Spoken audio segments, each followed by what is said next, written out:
You can call the meeting to order. Good evening. My name is Kirk Smallage, Chair for the Douglas Library Board of Trustees. On behalf of the board, I'll call this meeting, it's a regular meeting to order on Monday, October 20th at 7 p.m. or 7:05 p.m. We'll have a Pledge of Allegiance, if I can ask you to all rise and join me.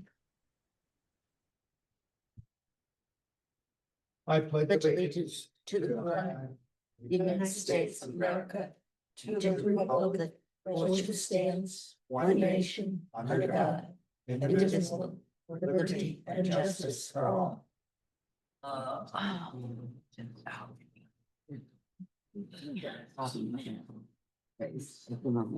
Thank you. I would just like to take a brief moment.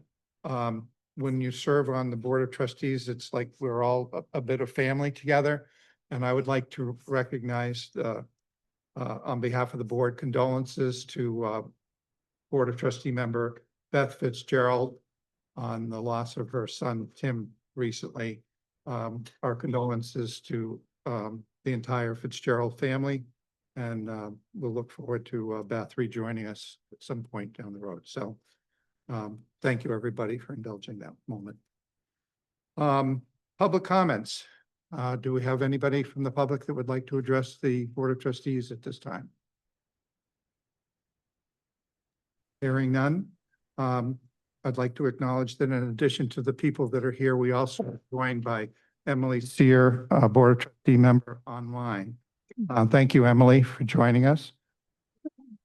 Can you acknowledge your presence? Thank you. I'm here. Thank you very much for that.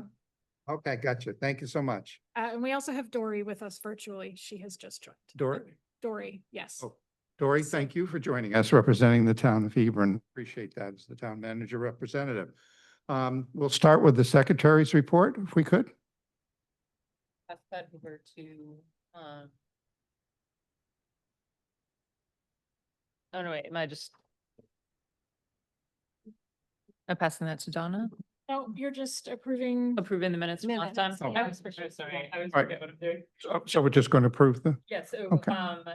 I just need to, make a motion to approve the minutes from our, most recent meeting, which was, Monday, August 11th, 2025. okay? I We have a motion to approve the minutes from August 11th. A Seconds. second. Dale, thank you for that. I'll ask for a vote. All those in favor say aye. Aye.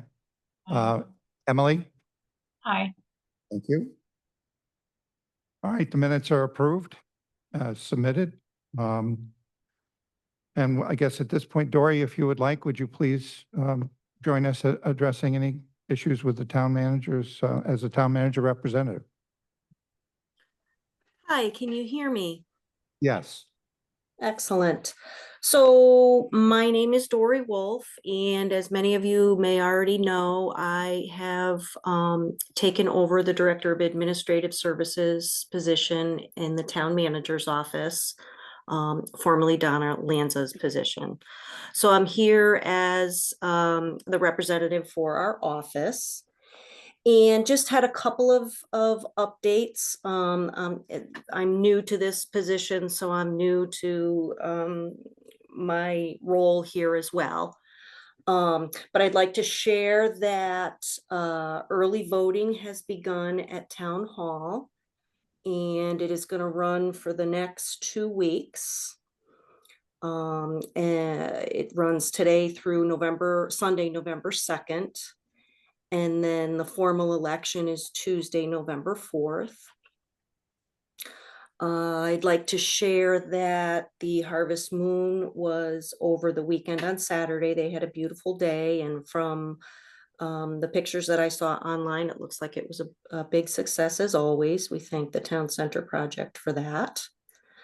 Our security projects have just about wrapped up.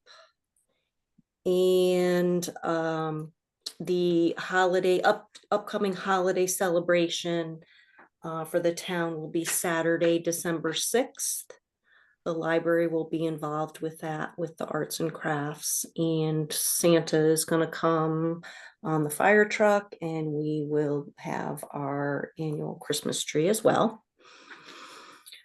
I'm pleased to report that the FOI decision has been received by our office and that our office has complied with the request or the decision. The Green Committee will be hosting its shred event in November. It's Saturday, November 15th at Ram High School. And last but not least, the CIP requests went out at the end of August and they are due November 15th. Thank you very much. Thank you, Dory. We appreciate your report. Any questions? Yes, Peter. Dory, this is Peter Casarella. Move your mic a little closer, please. Dory, this is Peter Casarella. Hi, Peter. Would you please explain to me what the FOI decision is and where we stand now with that?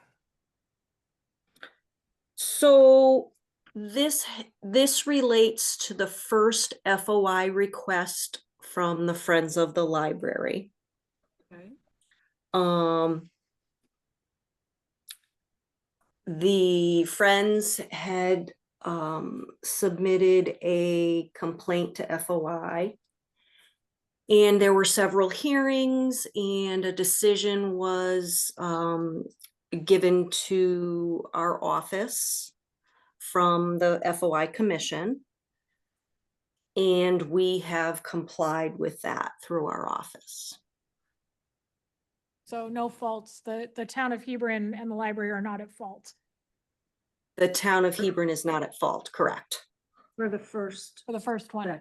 Okay. For the first FOI request. We have Okay. since received another FOI request that we are in the process of complying with.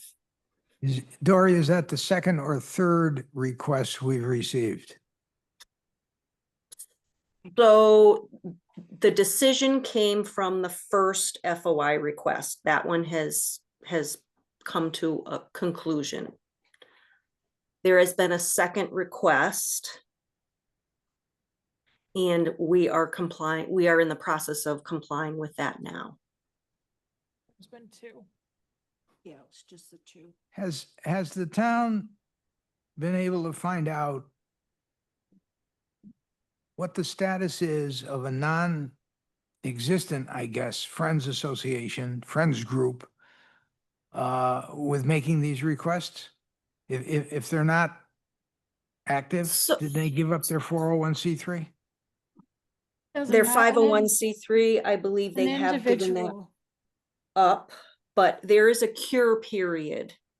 And I believe that they are still within the cure period. But an individual can make a FOIA request. You could make one tomorrow. Oh, Right, but absolutely, absolutely. We're just talking about the Friends. Yeah. No, they're in the process of, it takes a while, but they're in the process of disbanding. Well, Is this more like an appeal because they were not satisfied with the first run? No, they just add, they They asked. added more things that they wanted in the second request. A broader, a bigger, Yes. a longer. You should go help them out. Longer term. Right. All right, so we're good on the first We're one. good on the anyway. first one and we are working on giving right. them all the stuff they want Yeah, in the second. okay, good. Yes. thank you, Dory. You're welcome, Peter. Any other questions? Again, thank you, Dory, for joining us tonight. You're Um, welcome. The next report is from the chairperson. We did not have a meeting in September, so I'm going back now a bit. On my, I had a meeting with our town manager, Andy Tierney, who was very helpful at a few questions that I had about things that we're wrestling with. One of the things was the evaluation process, and I'll defer further discussion on that because that's going to actually be a business item under old business. But we came to an agreement on that, which is good. We also talked about forming or working to get a new group together that would replace the Friends of the Library eventually. So there is some progress being made on that. I'll defer that until we have a little more information to go on. We also discussed that some of the people that are involved and have already expressed interest will be very valuable to that effort to bring about the Friends of the Library Part 2 or whatever we're going to call them. I think that was the crux of what we discussed, other than some personnel issues. I am adamant as chair that we will have all members of the Board of Trustees accessing the town's email. Members that are not in compliance with that will meet with myself and possibly with Mr. Tierney to discuss what the next steps will be and why they're not complying to be an informed member of the Board of Trustees. So once again, if you're going to serve on the Board of Trustees in this committee or group, then you are going to be required to be a part of the town government's email system. And he was in total agreement with that. So I think that's it for me on the chairperson. And I will defer now to the library director for her report. So you should all have a copy of my report. I don't know that there's anything incredibly exciting in it. Except I will say that, so tonight, if you're, don't feel like being here and you want to run away, our art history film series, that was a National Gallery of Art grant to provide that. We have people who are attending that and seeming to enjoy it. And we also, It's on tonight, yes. but that wouldn't work. I met a person on the. Oh, it's upstairs where we just had to shift. We had some equipment issues down here. Right. But yeah, so they're watching it upstairs. I met a woman that said if you don't go, it's not. Oh, I don't, Derek was taking care of it upstairs, but anyhow, so that was, the grant that I wrote was for, so the individual films are very expensive because of all of the copyright, that's with the images of artworks and so on. And so they said, write a grant and tell us which 3 films you'd like. And the box that came in was enormous. And it turns out they sent me every one they have and all of the study guides and everything. So my theory is no one else wrote a grant for it this year. just, just make it all go away. But so that's kind of fun. And then we will also have the DVDs to add to our collection with those films. So, which I think I priced out that the set of 6 DVDs would cost almost $1,000. So it's very nice. Other than that, I don't know that there's anything in here that needs a whole lot of explaining. We have a couple of things that we're doing coming up in partnership with the Historical Society. So the online database is on November 8th. Has been very popular. The last one we did was very popular, so we're doing it again. And does anybody have any questions? I love that you have a mentee. I do have a I mentee. think that's great. She's very sweet. She's kind of at the stage of her graduate career where she doesn't necessarily know what she wants to do.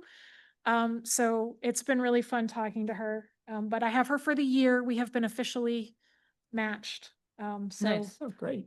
I don't know. It's does kind of make me feel old when she's like all excited about libraries and I'm like, I'm dealing with plumbing issues. You know? Will we see her at events or anything like that? I or don't know. she- So she attends Simmons up in Boston. So Oh, wow. she Okay. lives up in the Boston area. So I have invited her to come down here. Sure. Speaking of people visiting the library, the state librarian has asked if she can come visit Hebron. Ooh. So I am working with her secretary to schedule a visit.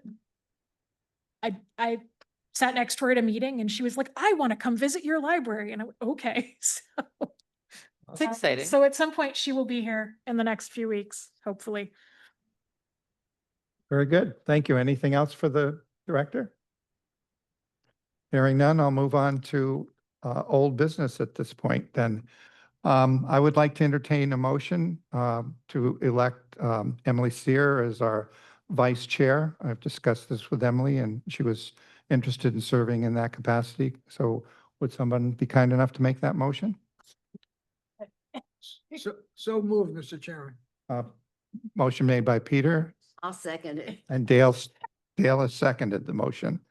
Any discussion? All those in favor, please signify by saying aye. Aye. Opposed?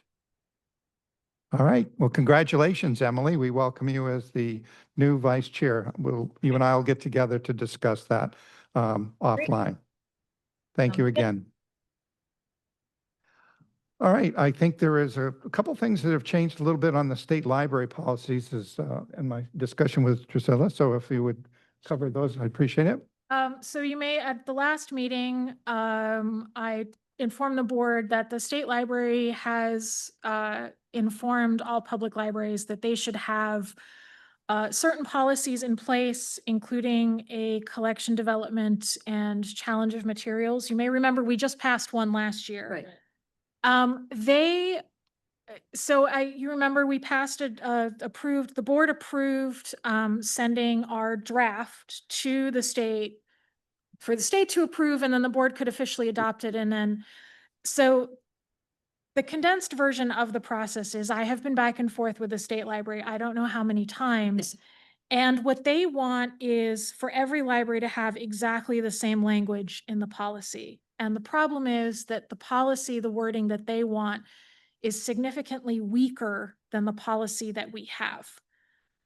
So I have spoken to a number of people I trust. I have spoken to whose opinions I value, to basically be like, am I hallucinating, or would we be opening ourselves up to more issues if we adopt this policy, as opposed to keeping the policy we have, which has much stronger language.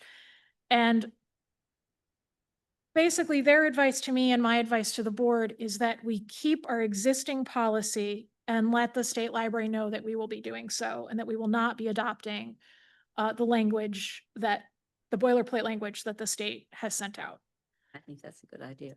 And I, just in case anyone has any concerns about that, we would by no means be the only library who will not be adopting the policies, because for a number of reasons, but I think we worked hard on developing our Mhm. policy, and keeping it as it is important. And you can always make things tougher than what you receive. You can't make them more lenient, but you can go. yeah, and like I said, I was concerned because the state is insisting that the policy should say that if a complaint comes in, about material, that the board needs to refer that complaint to like 6 different people, someone from the state library, someone from the state library consortium, someone from another library, and ours basically says it's the director's decision and the board will decide whether the director abided by the policy in making the decision. It's Right. much stronger and protects the library much better than opening it up to 6 other outside people. Thanks. Right. Um, Yeah, I agree with Dale. Like, we put a lot of time and effort into that, and we just did it within like a year ago. Yeah. So it's very recent. So the only thing we would need to do is I'll need a obviously vote from the board to that effect. And then, I have to send a letter to the state library, which Kirk, you will also have to sign, Okay. saying that the Douglas Library will not be changing our existing policy. So there's several other libraries that aren't going to accept what the Yes. state library has sent. So there are a number of libraries that don't like the fact that the state is dictating wording. Right. I can tell you that Colchester, the way their charter is written, the Board of Selectmen cannot delegate policy-making decisions except to the library board. So their town attorney was like, well, this is delegating it to the state. Yeah, yeah. So it doesn't work. And then there are other libraries that said, no, our existing policy is stronger. Mm. Why would we weaken our policy? Right. It's a good, if you don't already have a policy, or if your policy is even weaker than what the state has asked for, I can see adopting it, but like I said, I feel like we have more protection Yeah. with the Right. current policy. Right. The only penalty is that we would still be eligible for state grants, we would still be eligible for construction, we would still get our reimbursement for, Borrow It, which is the biggest chunk of change that we get every year. The one thing that they can withhold is what they call the incentive grant, which is less than $1,500 a year. It's a very small amount. I think it's 14. Yeah, Yeah. it's like $1,400. It would not affect us, essentially. It's a very small amount. Yeah. Um, And if they get enough libraries who aren't going to unofficially and their off the policies, they record, may decide, well, maybe we need to look at this. unofficially and off the record, I understand that some of the legislative, the Connecticut Library Association's legislative committee is going to ask the legislature to revisit the wording of the legislation that started all this. Okay. But that would take obviously a year or so, I am concerned that if we weaken our policy, it opens us up to Right. a much bigger and more expensive Right. issue. Right. I make a motion Yeah. that we. Dale, can you just wait just one second? Emily, did you have any comments? Nope. Okay. Okay, so I'll entertain a motion at this time to approve, Dale. Process. I make a motion that we, Makes sense. accept Yeah. our policy as. Existing as- policy. Okay. I'll second that. Kurt, could I just ask a question? Yes, I'm going to ask for discussion. Peter, go ahead. Priscilla, is there any advantage to forming a consortium of the libraries like us that are not going to conform? No, we kind of know who we are. If that makes sense. But at this point, I think just sort of waiting and seeing how things play out in the legislature. So it's not necessary yet. Exactly. We'll see where we end up. But right now, I think most of us are, it's not going to have any major consequences, let's put it that way. That we're doing, Right. and we are aware, the directors of each of the libraries are pretty much aware of who the other people are. Okay, any other discussion on this? In that case, I'll entertain a vote. If all those in favor of the motion as read, say aye. Aye. Opposed? Thank you, Emily. Opposed? Motion is unanimous. You I'll all set? let you know when I have that letter. Okay, that'd be great.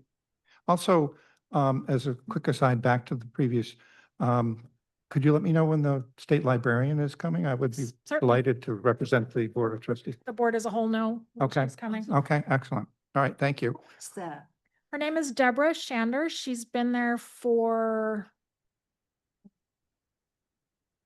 I think she started just before I did here. She replaced Ken Wigan, who, if you've met the state librarian in Connecticut, it's Ken that you Right. met. He was here forever. It's female. Yeah, and she comes from outside Connecticut, so I think she's kind of trying to start, she's learned the state library, now she's trying to learn kind of the bigger picture. But yeah, as I said, I happened to sit next to her at a meeting and told her, of course, she was welcome here anytime. That we'd be Yeah. delighted, I'd be delighted to have her here. Absolutely. So yes, I will let you know. Yeah. I'm kind of hoping for a Tuesday or Thursday morning, so we have all the little ones running around, you know. That's cute. Great idea. All right, I'll move on then, please, to a discussion of the Friends of the Library. I think we've already heard from Dory that the town of Hebron has already complied with the initial request for FOI, and that they're working on compliance for the second request. There are things that are in motion to move a replacement for that group. I don't want to get into a whole lot on that at this point, other than to indicate that in my meeting with Mr. Tierney, it was very positive in moving in that direction. He didn't feel that the dissolving of the previous group would interfere with our being able to establish a new group.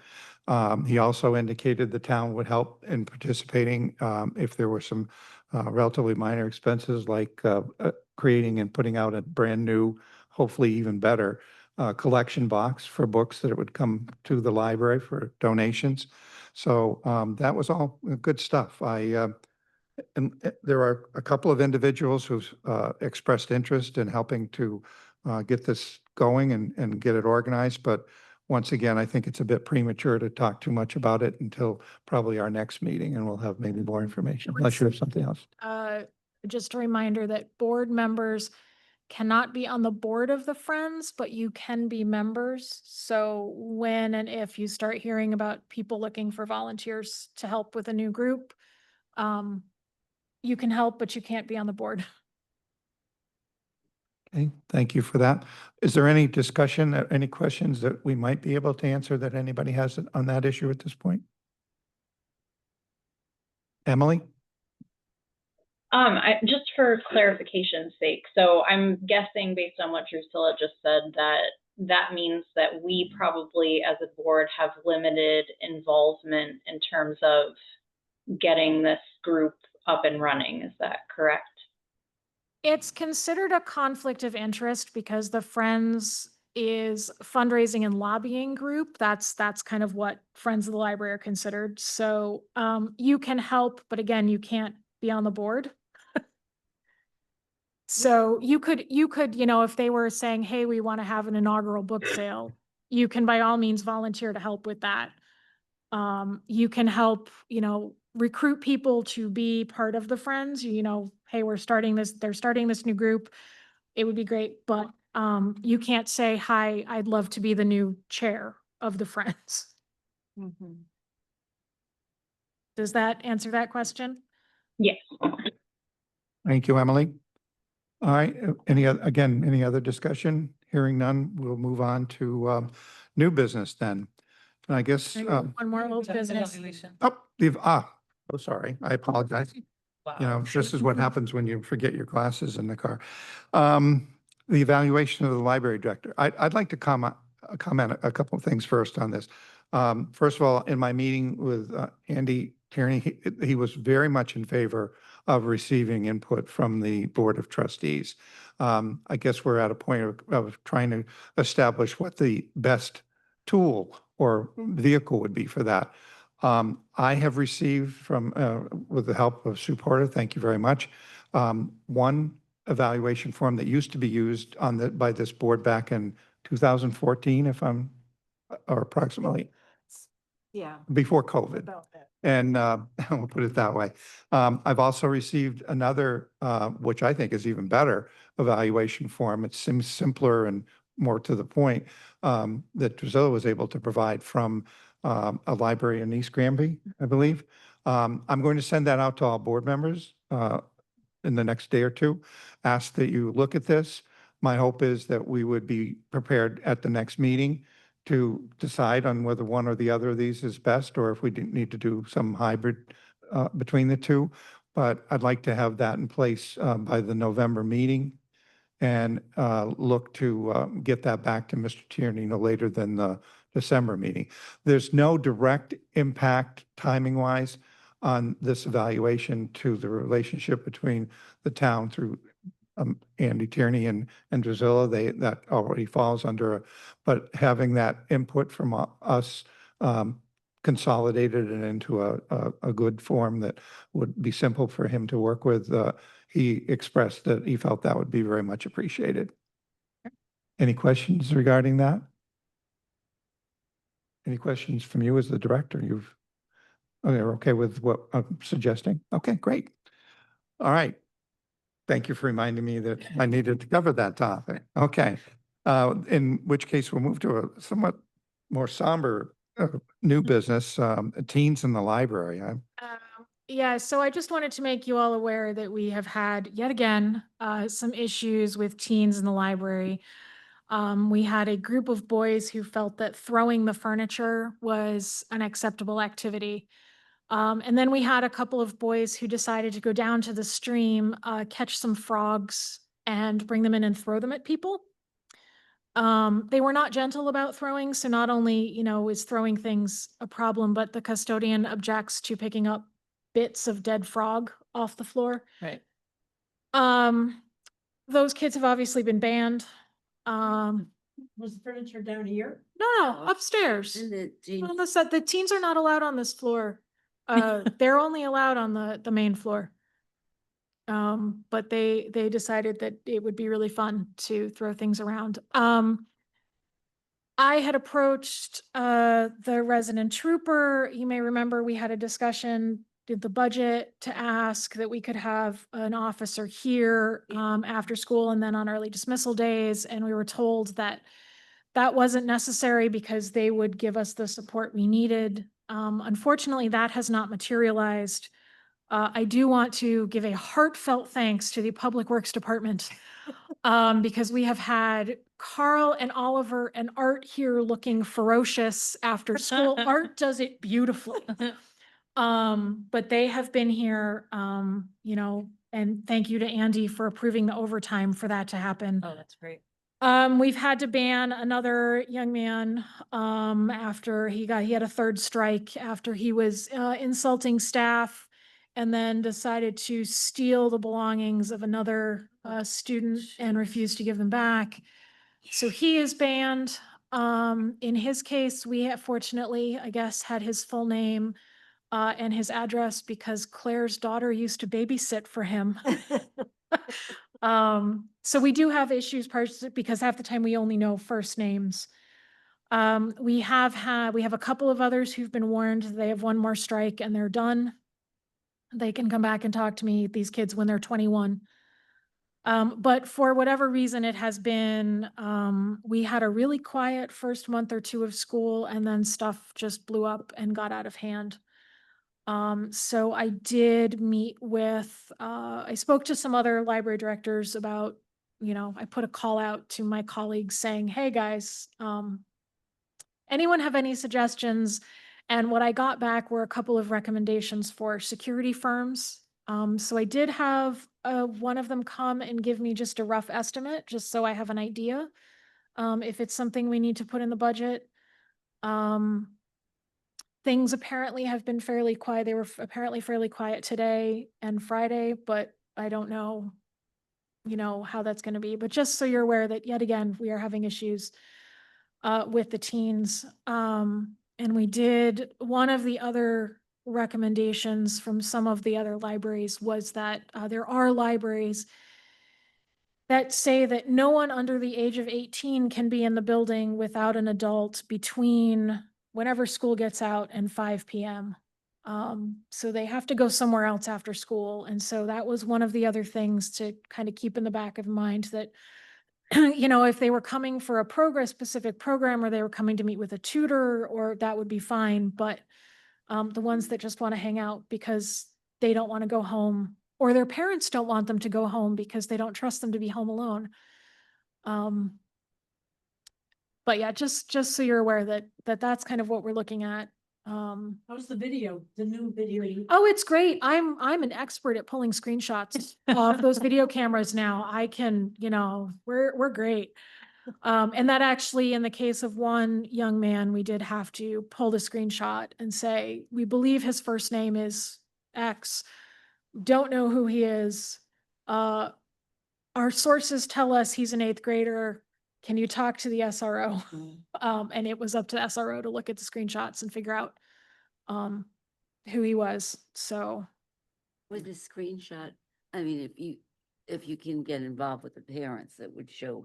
yeah, the issue is that some of them we do, I did speak to the father of one young man involved in the frog throwing incident, who was frankly horrified that his son had decided this was a good activity. Because when we ban someone, I let the resident trooper know, and the resident trooper does the official notification that, you are banned from library property for whatever the period of time is. So they hear from the trooper, and because I've been sending the screenshots to the troopers, I'm pretty sure that they have been passing on if need be. So you actually step out of the way and let the troopers handle it. So the way the system works that we have figured out, I guess, is that I tell the kid, hey, you're not welcome back here. And then I tell the trooper, the resident, send an email over to the resident trooper and say, this child, this individual, whether we can identify them or not, if we can't identify them, hey, can you help me identify this kid? Yeah. But otherwise, here's their information, and can you please make the official notification that they are not permitted on this You property? think They're taking the challenge and trying to outdo what some of the previous kids have done. No. No, they're not moving in the same circles. I think they're just teenage boys with nothing else to do, and Years ago, we didn't run into this, so. it's, oh, That's why I'm again, Meg may be able to speak to this, but my friends who are teachers tell me that post-COVID, they're seeing a lot more behavioral issues. Yeah, dysregulation, And Um, that's the age group we're getting. right? And it usually is the kids in that kind of junior high, like you don't have juniors and seniors in high school who would potentially be capable of significant destruction. They're not doing that. It's that kind of 12, 13, 14 age category, usually boys, Mhm. not always, but I know at least at the library, I think the culprits have usually been that kind of We've eighth, had- eighth and ninth We've grade. had one or two girls, but they tend to respond very quickly when they're told, hey, this is your first warning. If I have to tell you again, you're out. It's the boys that, yeah, have that kind of, they don't have the ability to regulate themselves the way that I used to see kids doing. Right. Or they might maintain a level of regulation for the school day. Yep. Like they've kept it in all day and Yep. then school is out and they just can't. And they come Yeah. here and they see the library staff and they don't perceive us as in any way threatening or in Don't any way. respect you. Yeah. So, the way that they will, Art, when he comes in looking like a Hell's Angel or, someone in a security uniform, they don't have that respect for authority that I think kids in that age group used to. Right. Right. I'm hopeful that whether it's like a guard or having the support from the town, I'm hoping that that will lessen the problem so that we don't have to move to something more extreme like like a ban or requiring students to have an adult with them. I mean, I like teenagers and I love the fact that they come and hang out here and feel that this is a safe place, but it's that small group. Right. You're enjoying the new furniture? They are loving the new furniture. Can we require that they hold library cards and then? We if there's cannot- just A person. We have cannot to secure it. require any individual to provide ID, which is what a library card is, in order to access our services. That is true of every public library. We are free to anyone to use, and they have the right to use it without anyone overseeing what they do. Finish my sentence. But if they're required to hold the cards, and then we have someone who just sort of is at the door, an adult, and just says, show me, show me. But that's a form of ID. That's a form of ID. Yeah. We can't do that. Well, we don't ask adults or small children to show us an ID card before they come in, or a library card. And we have people in here all the time who don't have library cards. So yeah, we can't limit it to just people who have cards. I'd like to just chime in here for a second and indicate that, in my opinion, Priscilla has an excellent working relationship with Andy Tierney. And he's very well aware of this issue. She's done an outstanding job of expressing her frustration and also making him aware that this is not something we can turn an eye to. We have to, bring this under control. And so I know he's aware of that, and he's going to do what he can to see if we can stem this sudden trend. It's my understanding that it's not always the kids that are there from RAM. there are releases that take place from other technical schools in the area Wyndham. where the kids are actually dropped off in the center of town. So this is not necessarily our own homegrown, junior high or high school. So again, I have full confidence that the right things are in process and the right things will be done to stem this problem. And if not, again, we'll take this back up again in the November meeting and see where we've gone in the last month as a progress report. Hopefully it's a favorable one. A letter did go out to all students from the superintendent, saying basically that the school is aware that there are issues, that they will be referred to law enforcement, and that the school is taking it seriously. So we did notice that after that letter went out, the next day was, It's posted. oh yes, we have rules everywhere posted. There's a set right out there on the piano. That was a very good letter. That Mhm. was- Yes, I read that as well. I thought, well done. The schools are taking it seriously, and I know that the superintendent here in Hebron has been in touch with his counterpart in Wyndham, because it's Wyndham Tech kids. At least one of the kids we've had trouble with is from Wyndham Tech. So they're trying to back us as best That's we great. can. Yeah. As they can, but That's great. if you come in after school, the staff is very tense. Yeah. Um, And rightfully so. Right.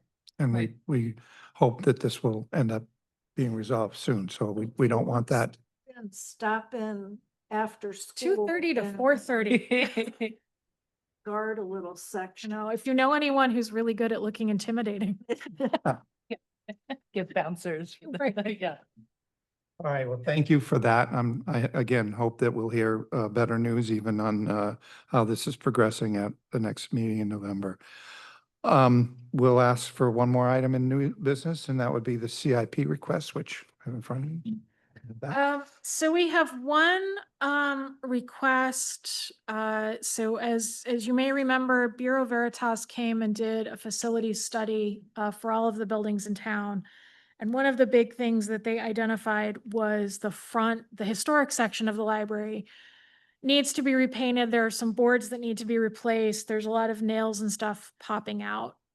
So I had asked, I had a couple of people, and Matt Bordeaux was able to provide me with some names to come and give me estimates. And all of the people who came to give us estimates pointed out that the columns that support the portico over the original entrance, the one that nobody uses, are rotting out.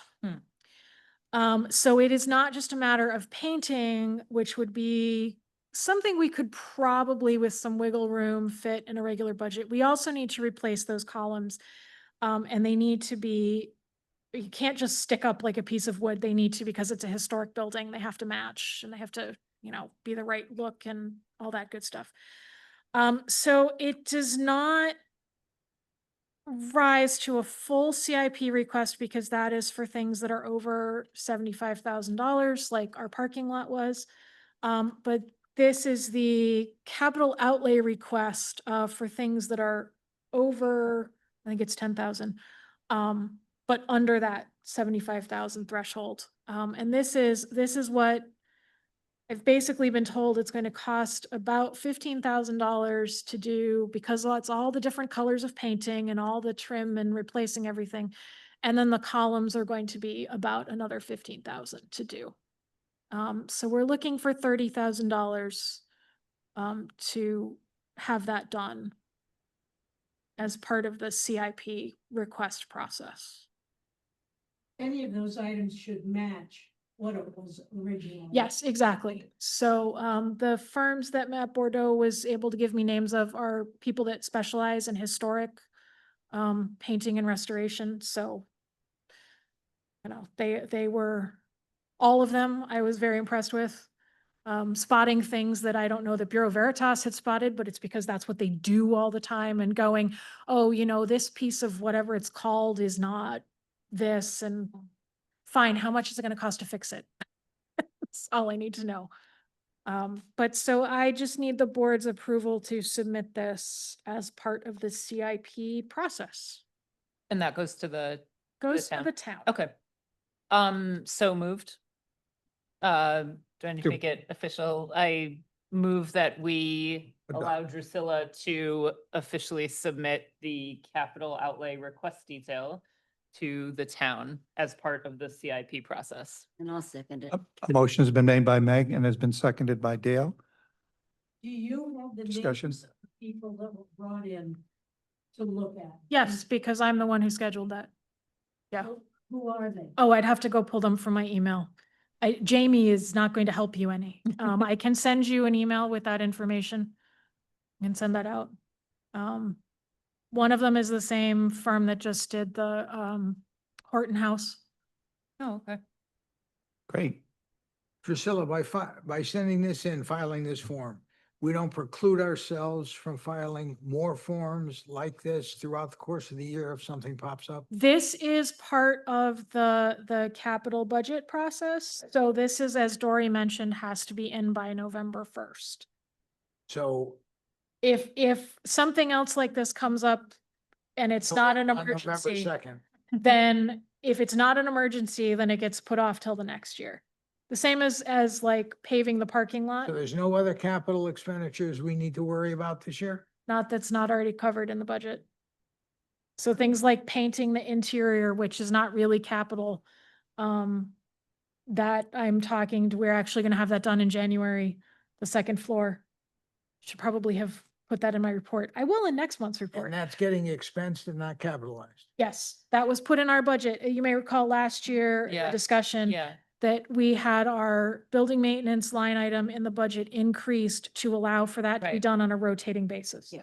So we can do one floor a year. I have a question.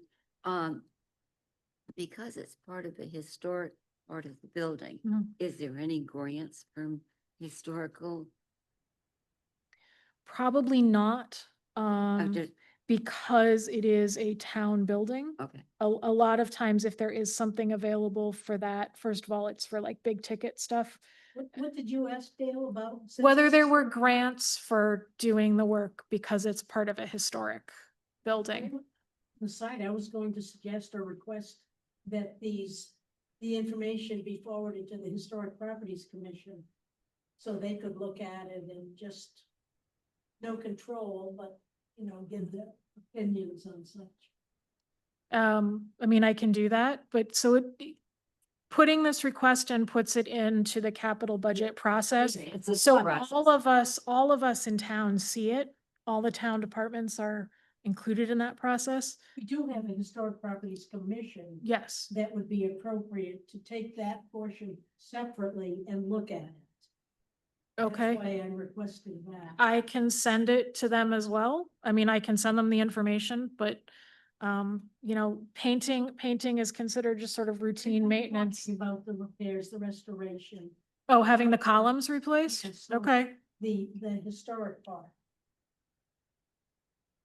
I mean, as I said, we're looking at, Not the painting, because town doesn't care about colors. Any other discussion? Hearing none, we'll take a vote on the motion then. All those in favor of the motion to approve the CIP request, say aye. Aye. Aye. Aye. Okay, thank you, Emily. The motion, and all those, any nays? Okay, the motion is approved unanimously. Thank you for doing the work to put that CIP request together. it's fun. I learned all kinds of things about I'm sure you different do. shingles and I'm sure in the, colors in and this job, you're learning Work way. daily new things that you never expected. We'll move on to other business. Does anyone have anything to offer for other business? Emily? Nope. Okay, hearing none. We'll move on to the strategic plan committees. The oversight committee, anything to report? No? Hearing none. The welcoming committee, anything to report?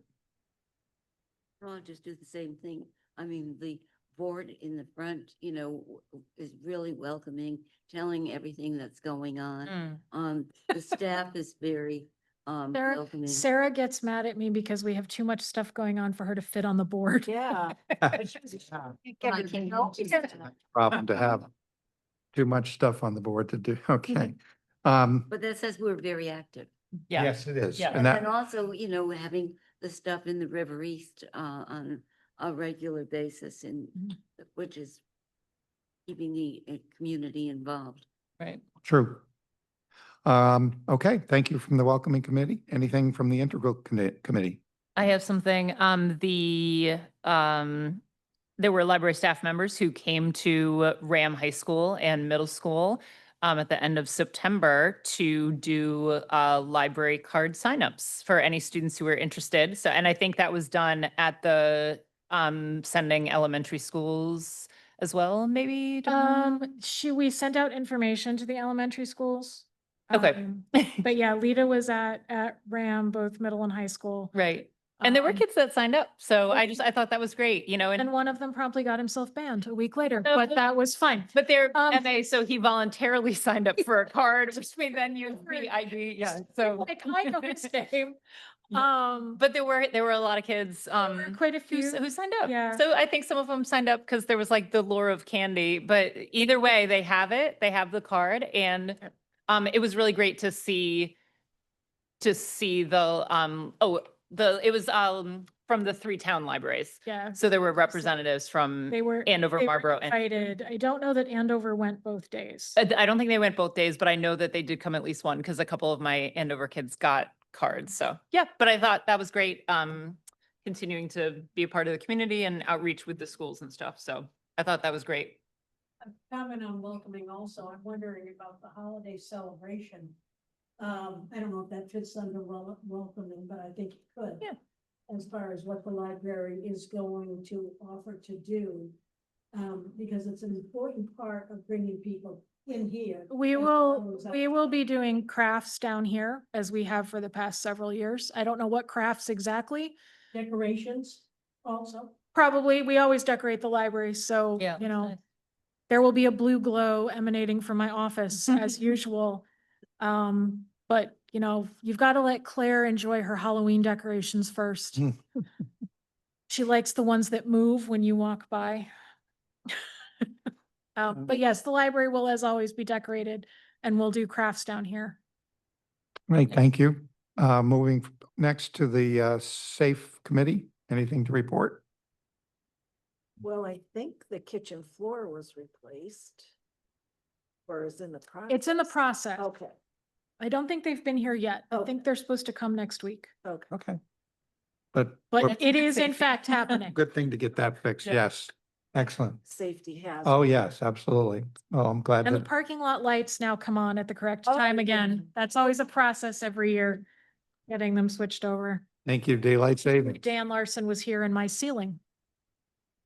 Mm. Again, we call the electrician. You get to deal with that. All right, and then evolving, anything from the evolving committee?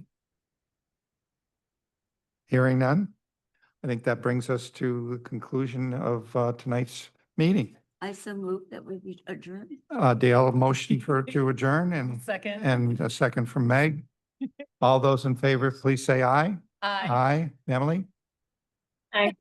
Okay, thank you. Thank you. We are adjourned at 8:00.